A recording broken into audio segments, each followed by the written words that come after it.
cerita yang dia alami pahlawan nasional kita. Beliau juga pernah difitnah loh Ais. Kamu pernah dengar nggak? Jedar akan membagikan hadiah untuk 3 orang pertama. Jedar.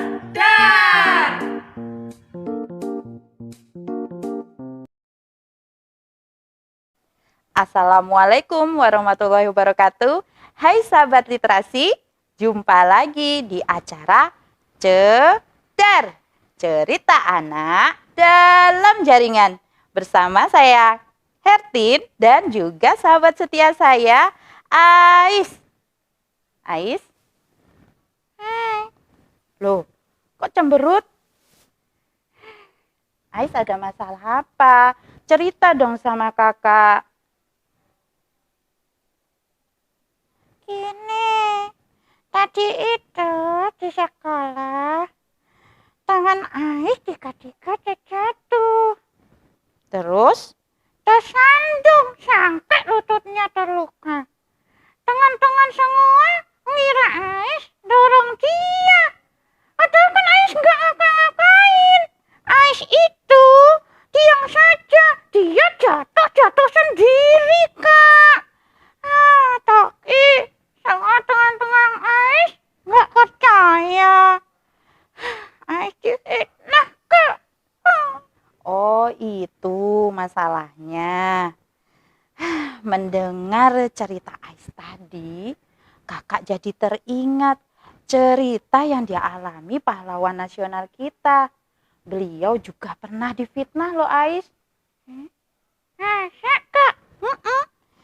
Beliau adalah seorang ulama yang besar, namanya Hadratus Syekh Hasyim Asy'ari, yang lebih dikenal dengan sebutan Kiai Haji Hasyim Asy'ari. Kamu pernah dengar nggak? Kiai Hasyim niku zaman sakmonten niku teng Arab angsal gelar Hadratus Syekh. Niku mboten enten sing bantah punan. Gelar Hadratus Syekh niku gelar khusus. Nek gelar Al-Faqih niku syaratnya lah apal 2000 hadis sahih.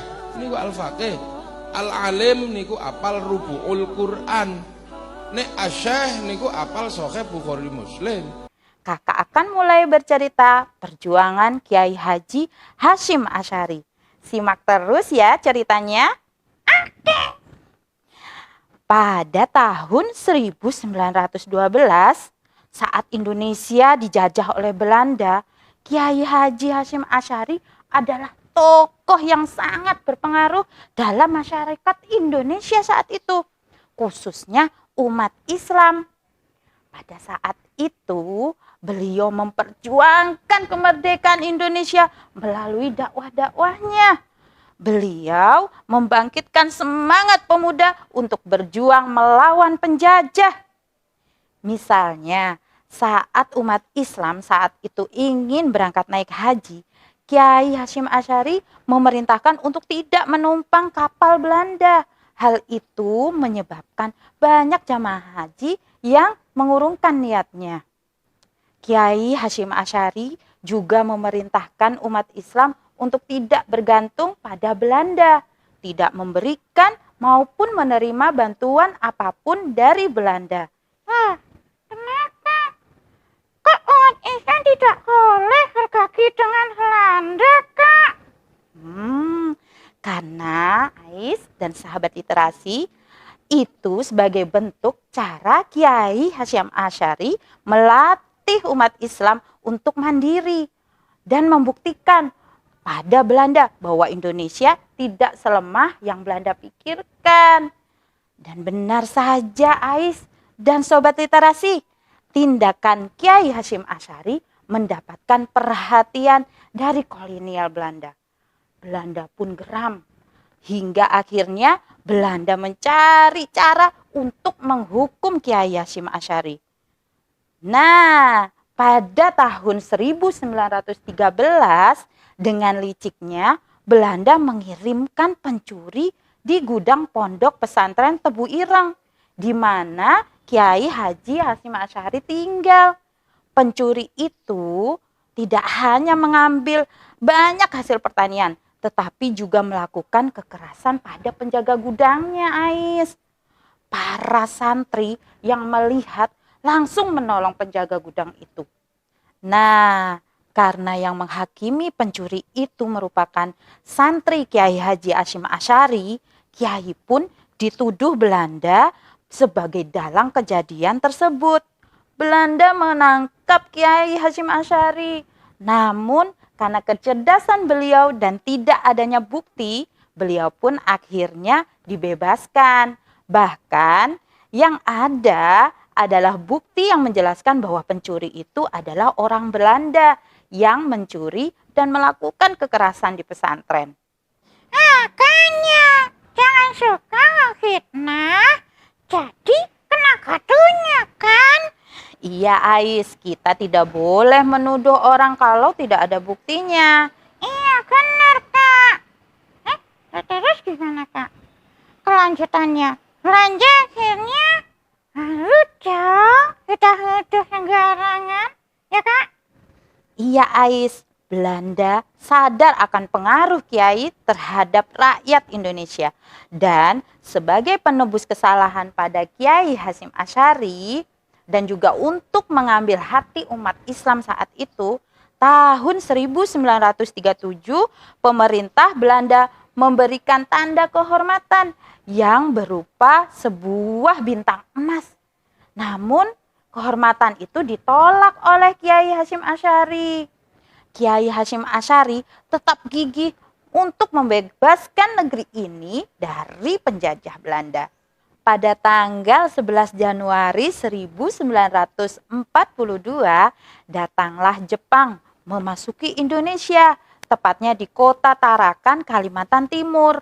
Awalnya kedatangan Jepang disambut baik oleh rakyat Indonesia karena saat itu Jepang mendukung gerakan anti Belanda dan membakar semangat nasionalisme rakyat Indonesia. Jepang pun turut andil dalam membentuk Badan Penyelidik Usaha Persiapan Kemerdekaan Indonesia atau disingkat dengan BPUPKI dan Panitia Persiapan Kemerdekaan Indonesia yang disingkat PPKI sebagai persiapan kemerdekaan Indonesia. Namun pada tanggal 5 Maret 1942 Jepang melakukan penyerangan besar-besaran ke Pulau Jawa hingga bisa merebut Indonesia dari Belanda. Alhamdulillah, akhirnya rakyat Indonesia terbebas dari penjajah. Belum Ais. Kok bisa? Kan kita udah tidak dijajah. Ya, mau bagaimana lagi? Ternyata Jepang menyalahgunakan kepercayaan kita. Malahan dengan berhasilnya Jepang menundukkan Belanda, Jepang berhasil menguasai Indonesia. Rakyat Indonesia pun semakin terpuruk dan menderita. Bahkan rakyat Indonesia, khususnya para santri dan ulama, saat itu sering mengalami ketidakadilan. Jepang juga memaksa rakyat Indonesia untuk mengibarkan bendera Jepang dan melakukan sekere. Serai, apa itu kak?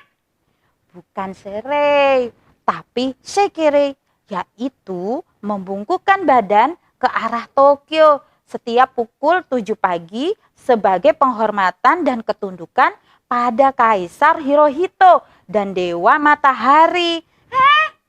Astagfirullahaladzim, sungguh terlalu. Iya Ais, tentu saja itu ditentang oleh Kiai Haji Hasyim Asy'ari. Karena sebagai umat Islam hendaknya kita hanya tunduk kepada Allah. Allah lah yang patut disembah, bukan yang lain. Karena hal itulah Kiai Hasyim Asy'ari bersama putra, santri, dan kerabatnya ditangkap dan ditahan oleh Jepang secara berpindah-pindah. Ya ampun, kasihan sekali ya kak. Terus gimana? Ada nggak yang nolong Kiai? Tentu saja ada Ais. Setelah penangkapan itu, para ulama dan santri di seluruh Indonesia protes. Kalau sekarang demo gitu loh Ais. Hingga Jepang kewalahan menghadapi aksi protes tersebut.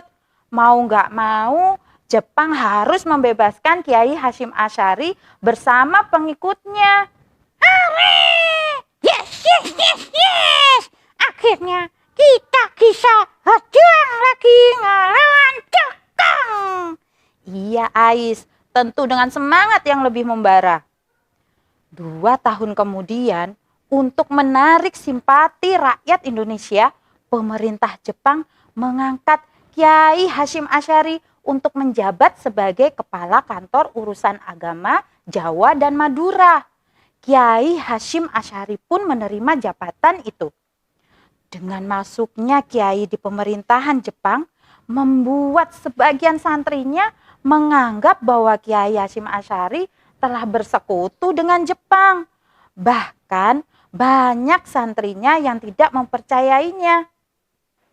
Hingga suatu ketika dengan dalih untuk menjaga keamanan negara, pemerintah Jepang meminta pada seluruh santri agar mau melakukan pelatihan perang. Hal ini didukung oleh Kiai Haji Hasyim Asy'ari. Hingga masing-masing pondok pesantren diwajibkan mengirimkan santrinya untuk berlatih perang. Hal ini sesungguhnya merupakan suatu siasat Kiai Hasyim Asy'ari agar dapat melatih santrinya supaya bisa melawan penjajah Jepang. Dan Jepang pun secara sukarela membagikan senjata pada pemuda santri yang dilatihnya. Tunggu Ais, kamu tahu nggak kenapa Jepang ingin melatih kita berperang? Ya, biar kita pintar berperang. Bukan hanya itu Ais. Terus? Ternyata Jepang ingin melatih pemuda Indonesia sebenarnya agar pemuda Indonesia bisa membantu mereka melawan sekutu. Ternyata ada batu di kalik udang. Udang di kalik batu. Iya Ais, namun kenyataannya berkata lain. Santri-santri yang telah dilatih malah menggunakan keahlian berperang mereka untuk berbalik menyerang Jepang. Bagai senjata makan tuan, bukan? Iya Kak, benar. Kiai Haji Hasyim Asy'ari lah yang menyatukan para santri dan pejuang Indonesia untuk merebut kemerdekaan. Kak bisa? Nah, saat hancurnya kota Nagasaki dan Hiroshima yang dibom oleh sekutu mengakibatkan berkurangnya pasukan Jepang. Sehingga tentara Jepang dapat dikalahkan oleh para pejuang Indonesia. Dan pada tanggal 17 Agustus 1945, Indonesia berhasil memproklamasikan kemerdekaannya. Nah, itu tadi cerita perjuangan kemerdekaan dari seorang ulama besar yang bernama Kiai Haji Hasyim Asy'ari yang rela mengalami berbagai tuduhan dan ketidakadilan demi memperjuangkan kemerdekaan Indonesia. Kakak tahu cerita ini dari buku ini loh Ais. Bagus banget bukunya. Ais boleh pinjam nggak? Tentu saja boleh dong. Sahabat literasi juga boleh. Ada ribuan jenis buku untuk berbagai kalangan di perpustakaan Kota Blitar. Ayo, siapa yang sudah pernah ke sana? Untuk yang belum, cepet deh ke sana. Alamatnya di Jalan Veteran nomor 75 Kepanjen Kidul, Kota Blitar. Oke, Ais besok mau ke sana. Ais mau ngajak teman-teman Ais mendengarkan cerita kakak tadi. Ais bertekad, Kak. Bertekad apa? Ais akan menjadi generasi penerus bangsa yang menjaga kemerdekaan Indonesia. Bener banget Ais. Senang deh melihat Ais semangat lagi. Iya, Kak. Ais udah semangat lagi. Ais akan tegar. Kalau difitnah, Ais tak akan gentar.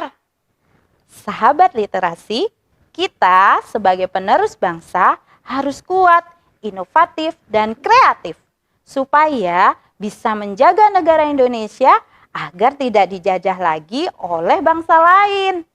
Nah, sahabat literasi, Cedar akan membagikan hadiah untuk 3 orang pertama yang bisa menjawab pertanyaan dengan benar. Kirimkan jawaban kalian di kolom komentar secepatnya ya. Iya, karena kesempatan terbatas loh. Iya benar Ais. Tidak terasa, akhirnya sudah waktunya kita undur diri. Kok udah selesai sih? Tenang aja Ais. Cedar akan selalu menemani sahabat literasi di setiap bulannya. Makanya jangan lupa follow, like, and share ya. Terima kasih sahabat literasi. Sampai jumpa di Cedar berikutnya. Salam literasi. Wassalamualaikum warahmatullahi wabarakatuh.